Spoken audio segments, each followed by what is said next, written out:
And welcome back to another video on the Wrestle Debate and to another edition of NXT Out of 10. Yeah, NXT's an interesting one this week. We're kind of in the middle of a transition period between the old and new NXT, and TakeOver kind of just proved that. Loads of new champions, first NXT Tense TakeOver, so it should be an interesting one to see what goes down. Ted DiBiase and Cameron Grimes kicked off NXT to celebrate his $1 million title win. Ted praised Grimes' physical and mental abilities. Grimes asked Ted where he was headed, and they both exclaimed to the moon. Just a fun start to NXT. Very quick before we got Richholland versus Timothy Thatcher. Thatcher had the upper hand early on, but Holland managed to take him down to the mat for a near fall. Thatcher went for a submission before an overhead suplex got him back in control. Back after a break, Holland dropped Thatcher on the rope and Tim went for a single leg crab. Holland hit a huge headbutt and then the slow snow pole before pinning Thatcher for the win. Ciampa went in the ring after the match and Holland attacked him before the Black Heart fired back and sent both Dunn and Holland out of the ring. Only Lorcan and Danny Burch showed up to take Ciampa out at ringside.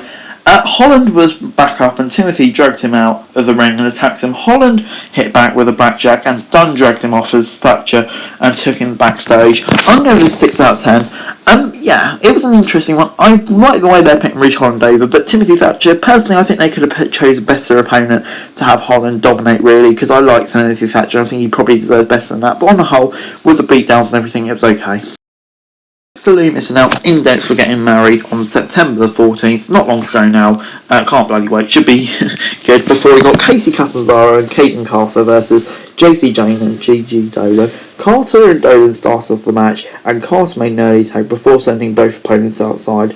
Dolan took out Casara off a distraction and managed to isolate her in a corner. Stacey was being demolished in the ring but managed to make the tag after being tossed out of the ring. Carter came in and cleared the ring on NXT before setting up Dolan on the ropes. Jane was back in and Carter made the tag before she and Stacey hit the double team finisher for the win. I'm going to give this 6 out of 10. And basically just generic TV women's tag division match. It was okay, nothing special, but nothing dreadful either. Raquel Gonzalez was backstage on NXT and said that Kai was not done chasing the title. She said she had been waiting for Kaylee Ray to challenge her before Frankie Monet came up to rock her. And then we got Kaylee Ray versus basically a squash competitor, Valentina Ferroso. She no-sold Ferroso early offense and tossed her into the turnbuckle before hitting some big strikes in the corner. Ray followed up with a super kick before hitting the glory bomb and picked up the easy win. I'm going to give this a 7 out of 10. I'm really excited to see Kaylee Ray, and the women's division looks all the more interesting now. Before backstage, JC and Gigi were not happy with their loss, and Mandy Rose offered to help turn things around, which could be intriguing. Samoa Joe was out next on NXT to issue an open challenge. Pete Dunne came out to answer the call, saying that Joe wasn't the strongest and wanted the title match. LA Knight then came out and wanted to face Joe.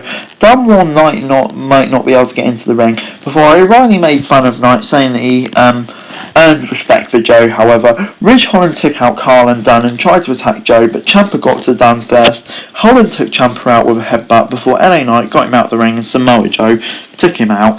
Yeah, interesting one really with all of the title protagonists. Kind of intrigued to see where it goes, because I wouldn't mind seeing any of those matches. Before backstage, Ted DiBiase was headed home and Grimes wanted to give him a $1 million title. Ted gave the title back, however, but it turned out he gave Grimes a fake title belt so he could have the real one.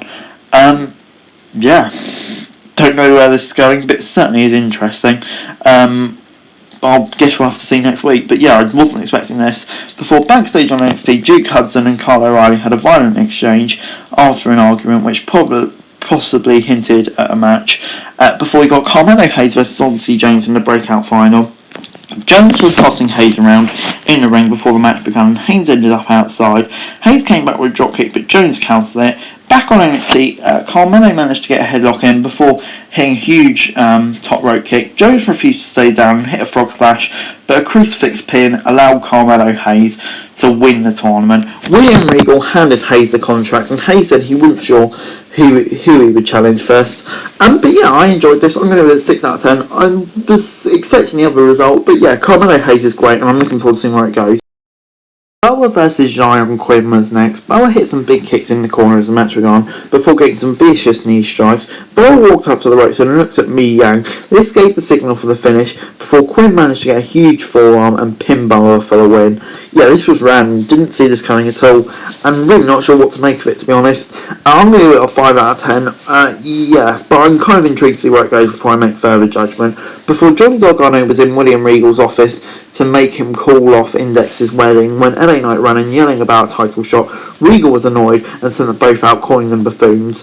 Before we got Malcolm Bivens announcing that Roderick Strong will put out an open challenge next week on NXT. All backstage segments were perfectly fine, before in our main event it was time for Hit Row versus Legato da Fantasma. Legato attacked Hit Row early on, and Santos and Top Dollar were in the ring when the match started, allowing Legato to get in control. Adonis hit some big moves on Mendoza, however, allowing him to get control. However, Mendoza managed to regain control and hit some big moves back. Top Dollar were back in, and it hit a big splash, and they managed to pick up all three of Legato and send them out of the ring. Adonis took a missile dropkick from Mendoza, but Scott broke the pin. Isaiah was in next, and Adonis and Top Dollar wiped out the rest of Legato outside while Scott hit the 450 splash on Escobar, and they tossed Escobar into the running post. However, Escobar managed to get in control and managed to get the pin with a roll up. Yeah, this was interesting, fun little match. I'm going to give it a 6 out of 10, but solid main event. Overall, NXT this week gets a 6 out of 10 from me. Yeah, NXT was interesting this week. It's kind of your typical NXT that we've seen recently. There was lots of good little bits in there, but there was nothing that would stand out and made you go, wow, that was amazing. But yeah, for a steady TV show, it was okay, and perfectly enjoyable. But anyway guys, that's it for this video. Thanks very much for watching. Remember to like, share, subscribe, write your thoughts, comments down below, and follow me on Twitter, link in the description below for daily wrestling news, and subscribe to my channel on the screen right now, that'd be greatly appreciated. Thanks very much for watching. Peace.